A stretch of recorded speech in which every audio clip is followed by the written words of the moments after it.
Alright les boys, maintenant pour le double sheet band. C'est un nœud quand même très facile qui va être utile pour relier deux bouts de corde de même ou de diamètre différent. Maintenant on va supposer, oui c'est une seule même corde, mais on va supposer que les deux brins ici proviennent de deux cordes différentes. Maintenant avec la première corde ou le premier brin, on va tenir l'extrémité avec nos doigts et mesurer une distance jusqu'au coude. Ensuite, rendu au coude, une fois qu'on a mesuré cette distance, on va faire un pli. Puis avec ce pli-là, cette partie-là, qu'on a tenu du début, s'en vient vers nous. Puis on peut tenir justement le petit pli ici qu'on a fait dans nos mains.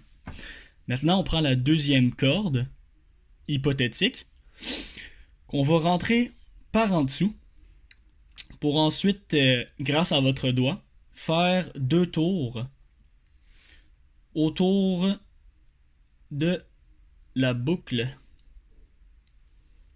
Fait un tour.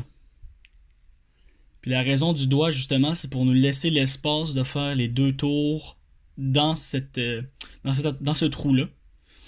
Fait que là, une fois qu'on a fait nos deux tours, comme vous pouvez voir, il y a deux tours, un, deux, autour de cette partie-là. Une fois que les deux tours sont faits, ce qu'on fait, c'est qu'on tire sur ce brin-là et sur celui-là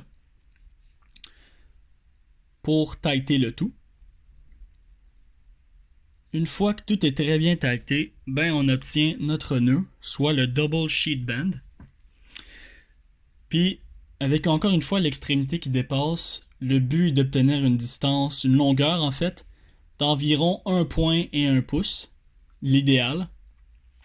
Mais encore une fois, c'est pas l'essentiel. Focussez plus sur le nœud en tant que tel dès le début. Parce qu'après ça, une fois que vous comprenez et maîtrisez le nœud, c'est facile de s'ajuster au niveau du brin qui dépasse.